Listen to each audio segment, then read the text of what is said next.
Usai menekuk Cina 1-0, timnas Indonesia masih tersisa satu laga lagi di grup C kualifikasi Piala Dunia zona Asia, yakni melawan Jepang pada tanggal 10 Juni mendatang. Pertanyaannya pemirsa, Jepang sebagai tuan rumah ini akan bermain totalitas atau justru menurunkan layer keduanya? Bagaimana dengan skuad Garuda? Apakah skuad Garuda ini akan ngotot untuk menambah poin? Kita akan bahas pemirsa malam hari ini bersama dengan sejumlah narasumber. Saya akan perkenalkan satu persatu. Ini di sebelah kanan saya sudah hadir ada Bung Akmal Marhali selaku pengamat sepak bola. Selamat malam, Bung Akmal. Malam, Pena. Salam sepak bola. Salam sepak bola. Di sebelah Bung Akmal ini juga sudah hadir mantan penyerang timnas, ada Bung Peri Sandria. Selamat malam, Bung Peri. Selamat malam, Mbak Pena. Apa kabar? Sehat? Alhamdulillah. Alhamdulillah sehat. Kabar baik kemarin, tapi kita nggak boleh berlarut-larut pada kesenangan karena masih ada pertandingan ke depan yang akan dihadapi oleh skuad Garuda. Tapi kita mau evaluasi terlebih dahulu ya dari permainan timnas kemarin melawan Cina.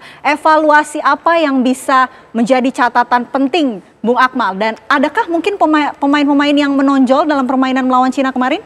Ya, yang pertama saya ingin mengucapkan selamat terlebih dahulu kepada tim nasional kita ya yang sudah dipastikan lolos ke babak keempat kualifikasi Piala Dunia. Tinggal menyisakan satu pertandingan melawan Jepang yang sangat penting walaupun sudah tidak menentukan apakah kita lolos atau tidak karena kita sudah lolos, tapi ini sangat menentukan untuk menaikkan peringkat kita karena kalau kita bisa menang lawan Jepang kita akan tambahan poin 21,58. Artinya ini akan menaikkan ranking FIFA kita yang sebelumnya 123 sekarang 117, bisa kita masuk ke 110 kalau kita bisa menang lawan Jepang. Namun ada catatan yang paling menarik ketika melawan Cina adalah ini momentum yang sangat baik buat tim nasional kita karena akhirnya kita bisa menang melawan Cina walaupun kita terakhir menang di kualifikasi Piala Dunia 1958 ya 2-0 di lapangan Ikada lewat 2 gol Andi Ramang, dan terakhir 2002 kita kalah di kualifikasi Piala Dunia 2-0 di kandang kita sendiri. Sekarang kita bisa menang. Yang menarik dari strategi Patrick Kluivert adalah untuk pertama kali sejak babak ketiga kualifikasi Piala Dunia 2026 ini, pemain yang dari Liga 1 yang diturunkan cukup dominan, ada 4 pemain kan. Sebelumnya paling 2 pemain atau bahkan 1 pemain. Ada Rizky Ridho, kemudian di posisi sayap Rizky Ridho menyingkirkan Mesilgers, pemain dengan market value tertinggi di tim nasional kita. Kemudian Yakob Sayuri menggantikan peran Kevin Dix yang merupakan back paling berpengalaman dan punya catatan bagus, juara Liga Denmark, juara Piala Denmark. Kemudian ada Yakob putra Papua Ricky Kambuaya yang main cukup agresif sekali, bahkan yang menjadi pemberi peluang kita mencetak gol lewat penalti adalah Ricky Kambuaya. Satu lagi Egy Maulana Fikri dan keempatnya tampil sangat luar biasa bersama para pemain diaspora. Saya pikir ini adalah satu catatan penting yang mungkin kita tidak dapatkan waktu di eranya Coach Sintayong gitu kan, di mana pemain Liga 1 dapat diberikan peran cukup besar dan mampu menjadi pondasi permainan ketika berhadapan dengan Cina. Cuma permasalahannya apa yang harus dievaluasi, saya masih melihat ada beberapa hal yang harus dibenahi, utamanya lini depan ya. Kalau kita lihat kita punya 8 peluang dengan 5 on target tapi jadi golnya cuma 1. Itu pun lewat penalti. Artinya lini depan masih ada PR berat untuk kita benahi, apalagi nanti kita akan berhadapan dengan Jepang, di mana dari total 16 kali kita bertemu Jepang, kita itu kalah 10 kali, 5 kali kita menang, 11 kali kita kalah gitu kan. Dan terakhir bahkan kita kalah dengan skor sangat besar. Di Piala Asia kita kalah 1-3 dari Jepang, kemudian di partai pertama babak ketiga kualifikasi Piala Dunia ini di GBK kita kalah 0-4 dari Jepang. Artinya ini Jepang adalah lawan yang merupakan tim terbaik di Asia saat ini. Tapi dengan kemenangan melawan Cina ini, saya pikir ini akan menjadi modal besar buat tim nasional kita. Para pemain datang ke Jepang dengan nothing tulus tentunya kan, karena sudah tidak ada beban dan ini akan jadi modal tentunya. Bung Akmal, kalau man of the match dalam permainan melawan Cina kemarin siapa nih? Kalau saya melihat versi saya adalah Ricky Kambuaya menurut saya. Ricky Kambuaya. Kalau Bung Peri? Ya, kalau melihat pertandingan kemarin, saya rasa ini tren positif ya Bang Akmal ya. Setelah kita mengalahkan Arab, setelah kita mengalahkan Bahrain, kemarin terakhir kita mengalahkan Cina 1-0. Saya rasa tren positif ini mudah-mudahan bisa terbawa ke melawan Jepang nanti, meskipun kualitas Jepang dia juga tim yang paling kuat di Asia gitu kan. Kita lawan Jepang tuh selalu memang kalah, nggak pernah menang dari dulu ya, dari zamannya eranya saya sampai sekarang juga ya, karena memang kualitas pemain Jepang juga ini nggak bisa dianggap enteng kan gitu, apalagi dia punya banyak pemain yang berlaga di Eropa. Kalau masalah pertandingan kemarin lawan Cina, yang membuat saya kagum tuh kemarin satu orang, yaitu Ricky Kambuaya. Ricky Kambuaya sama nih ya berarti ya. Jadi yang dipastikan memang match of the match itu adalah Ricky Kambuaya. Gitu. Kalau menurut Bung Peri, apa sih kelebihan dari para pemain dari Jepang? Ya dia selain dia punya kecepatan, gaya bermain Eropanya cepat itu. Itu dari pengalaman Bung Peri sendiri ya. Tapi kalau secara postur kan sama ya. Ya secara postur memang kalau Asia ini rata-rata sama sih, nggak jauh beda. Ya. Yang pasti Asia tuh rata-rata kelebihan itu hanya di kecepatan. Oke. Gitu. Yang perlu diwaspadai dari para pemain Jepang tuh apa? Yang perlu diwaspadai untuk lawan kita nanti ya. Saya rasa ini soal fisik saya rasa. Gitu ya. Karena di Indonesia kita ini soal fisik ini agak berkurang dibandingkan dengan pemain Jepang. Oke, gitu. tapi kan justru kalau melihat pemain timnas sekarang kan justru banyak naturalisasi, postur-posturnya berbeda. Ya kalau bicara tenis memang kualitas memang di atas Jepang daripada timnas kita gitu ya. Karena memang yang saya katakan tadi, mereka beberapa orang tuh ada bermain di Liga Eropa ya Bang Akmal ya. Iya. Dan beberapa orang juga ada sebagian dari akademik mereka yang dari mulai dia usia 15, 17 sampai ke senior mereka tuh tetap ada. Jadi mungkin di situ kekompakan dan chemistry mereka itu udah ketemu. Jadi mereka itu kalau saya lihat bermain tuh enjoy. Satu, untuk bisa kita memenangkan suatu pertandingan besar dengan banyak pemain bintang seperti katakan Jepang, ya kan, punya strategi dan taktik yang bagus. Mungkin kita bisa hanya mengalahkan yang namakan taktik dan strategi bisa dikalahkan dengan motivasi bermain. Contoh seperti waktu Italia lawan Korea waktu Piala Dunia di Korea.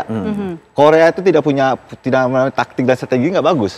Kalau kita bicara Italia di situ ada Rossi, ya lengkap nama-nama bintang situ lengkap. Tapi dengan motivasi bermain dia bisa mengalahkan tim-tim besar seperti Italia. Dengan motivasi bermain ini bisa mengalahkan. Bung Akmal, kalau kita lihat gaya bermain dari Jepang ini kan dari kaki ke kaki begitu cepat. Strategi apa yang tepat untuk diterapkan oleh Coach Patrick Kluivert? Yang pertama saya pikir kalau kita bermain terbuka melawan Jepang agak berat ya. Jepang semua lini bermain dengan kombinasi permainan yang sangat bagus gitu. Bahkan kalau catatan saya sebenarnya adalah bahwa kita terakhir ini menang lawan Jepang tahun 1980.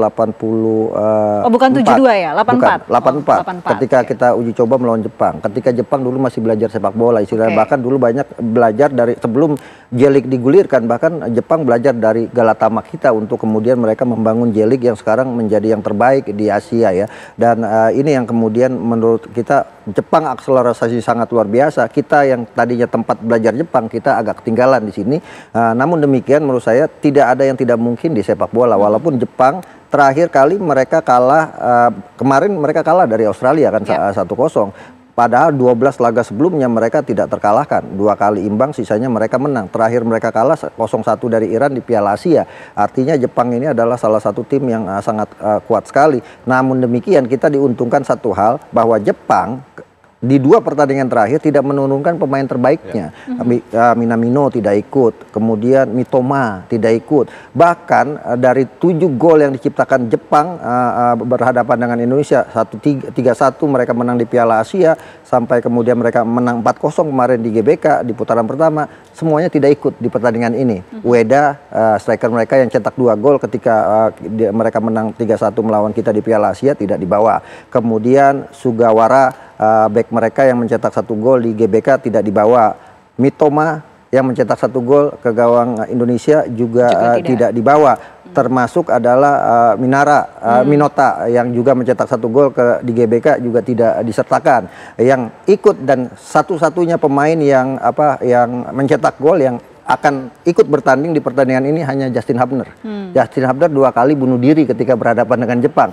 Ketika kita kalah 1-3 di Piala Asia, dia cetak 1 gol bunuh diri. Kemarin di GBK dia cetak 1 gol bunuh diri. Artinya kita berharap Justin Hubner bisa belajar dari 2 gol bunuh diri yang dia cetak, sehingga kemudian dia tidak mengulangi lagi di pertandingan ini. Karena bagaimanapun kalau kita lihat lini belakang kita, trio Justin Hubner, Jay Inces dan Justin Hubner dan Rizky Ridho, ini dari 8 pertandingan mereka bisa clean sheet 7 pertandingan dan hanya 1 kali mereka kebobolan dengan 4 gol, dan itu ketika berhadapan dengan Jepang. Artinya catatan ini akan harus jadi bahan evaluasi Patrick Kluivert ketika nanti kita akan berhadapan dengan Jepang. Walaupun mereka banyak pemain Eropa mereka tidak ikut di pertandingan nanti, tapi mereka masih ada beberapa pemain yang sangat berpengalaman ya. Takeshi Kubo masih ada, kemudian Nagatomo pemain senior masih ada, Zion Suzuki kiper juga masih ada. Artinya Jepang dengan pemain lapis kedua bukan berarti akan mudah dikalahkan. Justru pemain lapis keduanya bisa jadi akan membuktikan, iya kan, bahwa mereka ini akan menampilkan permainan terbaiknya agar dilirik bisa masuk atau bisa tampil di Piala Dunia nanti gitu kan. Bung Peri, Jepang ini kan satu tingkat di atas kita ya, tapi rekan Anda Ricky Yacob ya kalau nggak salah pernah bermain di lapis 2 Liga Jepang. Ya, pada waktu itu memang senior saya almarhum Ricky Yacob pernah bermain di Jepang di Matsushita. Di Matsushita ya. Nah, memang dia juga pernah bicara sama saya, wah kalau kompetisi Jepang katanya, itu rata-rata bagus semua di kompetisinya. Dan tim-tim mereka juga bagus-bagus, kuat-kuat. Nah, jadi memang Indonesia harus belajar. Yang sebelumnya memang Jepang itu belajar dari Indonesia, ya kan gitu. Tapi sekarang kebalikannya. Iya, tapi kan kita lihat bahwa beberapa pemain Indonesia justru gagal main di Jepang. Sepasca Ricky Yacobi, misal Irfan Bahdim pernah main di Jepang juga bersama Frederick Mofu, gagal. Kemudian Stefano Lillipali pernah main di Jepang juga, gagal. Tapi almarhum Ricky Yacob juga hampir top skor juga di Jepang.